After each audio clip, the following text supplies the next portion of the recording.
इस वक्त की सबसे बड़ी खबर झारखंड से आ रही है और टाइगर जयराम महतो के ऐलान के बाद खलबली मच गई है। टाइगर जयराम महतो ने घाटशिला से नॉमिनेशन के बारे में ऐलान कर दिया है। नमस्कार, मैं प्रिंस कुमार सिंह और आप देख रहे हैं पॉजिटिव प्रिंस। अगर अभी तक आपने चैनल को सब्सक्राइब नहीं किया है तो खबरों से अपडेट रहने के लिए कृपया चैनल को सब्सक्राइब कर लीजिए। और जो लोग ऑलरेडी कर चुके हैं तमाम लोग उससे हृदय धन्यवाद। अब वापस आते हैं हम अपनी खबर पर और जरा आप टाइगर जयराम महतो का ये ऐलान सुनिए। जोहार झारखंड, जोहार घाटशिला।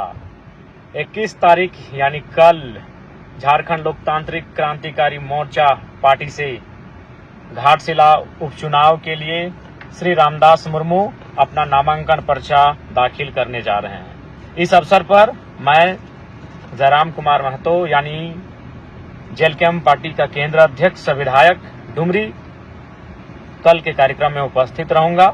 कल के कार्यक्रम में, नामांकन के कार्यक्रम में सम्मिलित होने के लिए मैं भी आ रहा हूं। अतः तमाम कोल्हान प्रमंडल के तीनों जिलों के झारखंड लोकतांत्रिक क्रांतिकारी मोर्चा के सिपाहियों से, भाइयों से, बहनों से, सभी से आग्रह है, नामांकन रैली के कार्यक्रम में शामिल होकर अपने प्रत्याशी के मनोबल को बढ़ाने का कार्य करें।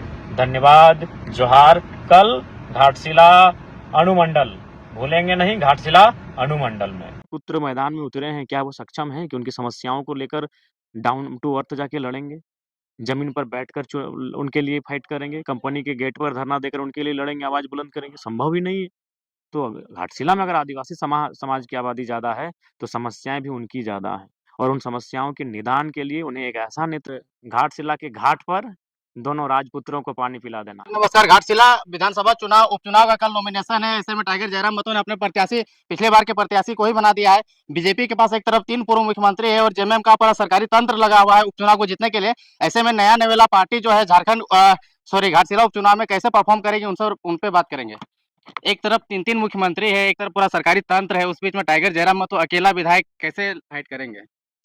देखिए, फाइट मुद्दों से किया जाता है। फाइट लोगों की जो समस्याएं हैं उन्हें पटल पे रख के किया जाता है। और हम लोग जो हमारा प्रमुख हथियार है कि जनता के लिए लड़ना और जनता को वास्तविकता से अवगत कराना कि इस राज्य के साथ घटित क्या हो रहा है, उनकी स्थिति होनी क्या चाहिए थी, अभी वर्तमान में है क्या। तो उन्हीं मुद्दों के साथ हम लोग विधानसभा का उपचुनाव जो घाटशिला में होगा उसे लड़ने का काम करेंगे। जब आप सभा को संबोधित करते हैं तो आपके अनेक मुद्दे होते हैं, लेकिन घाटशिला जब आप चुनाव फाइट करने जाएंगे तो वहाँ पे क्या मुद्दे होंगे?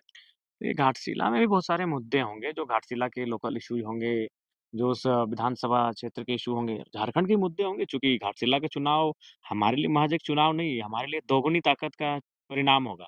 अगर हम लोग वहाँ परिणाम पाते हैं तो ताकत दोगुनी हो जाएगी, 1 विधायक से 2 हो जाएगा, यानी हम लोग तो दोगुनी ताकत में आ जाएँगे। बाकी जो दोनों राजनीतिक दल हैं उनको ना जीतने से फ़र्क पड़ेगा, ना हारने से फ़र्क पड़ेगा। सत्ता जो वही रहेगी। हारेगा वो सत्ता में उसी मजबूती के साथ रहेगा, जो जीत जाएगा 1 सीट से वो ज़्यादा और मजबूत होने वाला है नहीं। लेकिन हम अगर जीत जाते हैं तो हमें लगता है हम लोग दोगुना मजबूत हो जाएँगे, और ये जनता को तय करना चाहिए, हमें अवसर मिलना चाहिए। यही हम लोग विचारों के साथ घाटशिला के उपचुनाव में जाने तो जा आप चुनाव जीतने के लिए लड़ रहे हैं या फिर कुछ मैसेज देना चाहते हैं घाटशिला चुनाव लड़ करके? नहीं, हम लोग कोई भी चुनाव जीतने के लिए लड़ता है, हम लोग भी चुनाव जीतने के लिए लड़ रहे हैं। और जो वोट हमें आया था वो कम नहीं था।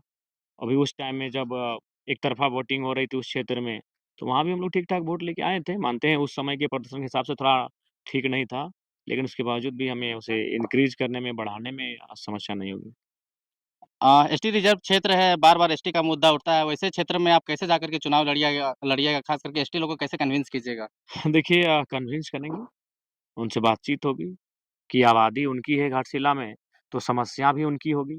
तो समस्या यदि उनकी होगी तो समस्याओं के लड़ने के लिए उनका साथी होना चाहिए।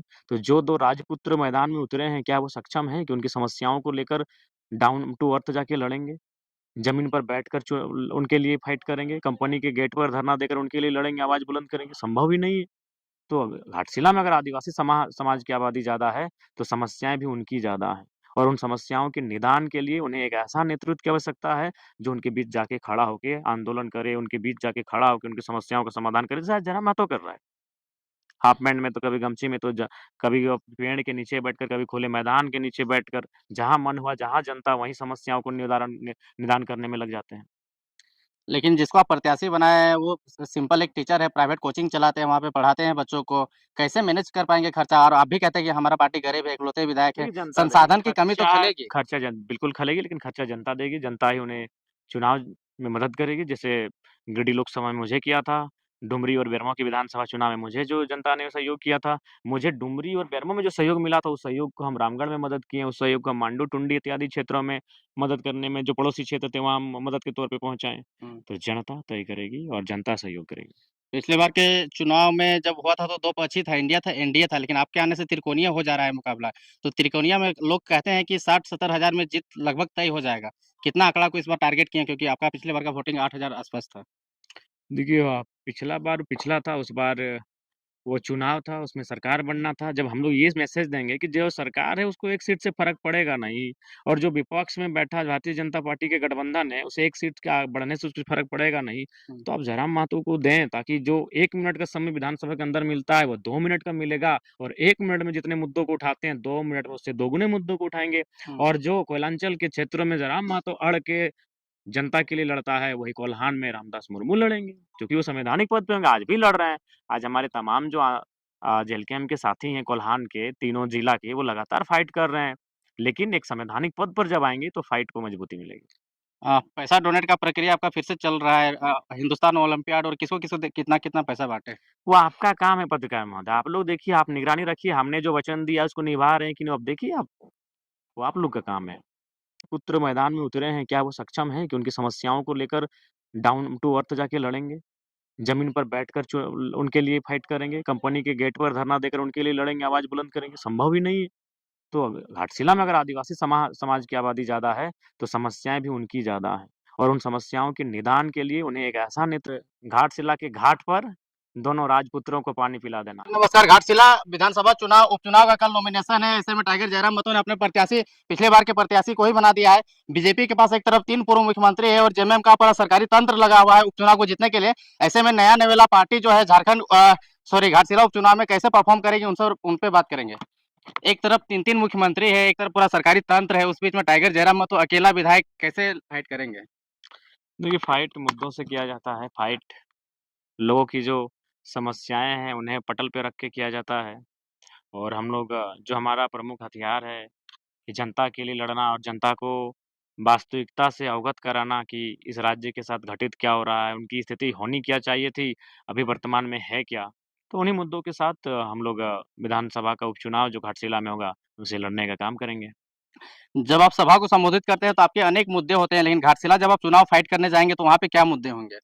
ये घाटशिला में भी बहुत सारे मुद्दे होंगे, जो घाटशिला के लोकल इश्यूज होंगे, जो उस विधानसभा क्षेत्र के इश्यू होंगे, झारखंड के मुद्दे होंगे, चूँकि घाटशिला के चुनाव हमारे लिए महज़ एक चुनाव नहीं है, हमारे लिए दोगुनी ताकत का परिणाम होगा। अगर हम लोग वहाँ परिणाम पाते हैं, तो ताकत दोगुनी हो जाएगी, 1 विधायक से 2 हो जाएगा, यानी हम लोग तो दोगुनी ताकत में आ जाएँगे। बाकी जो दोनों राजनीतिक दल हैं, उनको ना जीतने से फ़र्क पड़ेगा, ना हारने से फ़र्क पड़ेगा। सत्ता जो वही रहेगी। हारेगा, वो सत्ता में उसी मजबूती के साथ रहेगा, जो जीत जाएगा 1 सीट से, वो ज़्यादा और मजबूत होने वाला है नहीं। हुँ। लेकिन हम अगर जीत जाते हैं तो हमें लगता है हम लोग दोगुना मजबूत हो जाएँगे और ये जनता को तय करना चाहिए, हमें ये अवसर मिलना चाहिए। यही हम लोग विचारों के साथ घाट आपने टाइगर जयराम महतो का पूरा बयान सुन लिया होगा। अब आपकी क्या प्रतिक्रिया है? अपनी प्रतिक्रिया ज़रूर दीजिएगा। जुड़े रहें हमारे साथ। जय हिंद, जय भारत।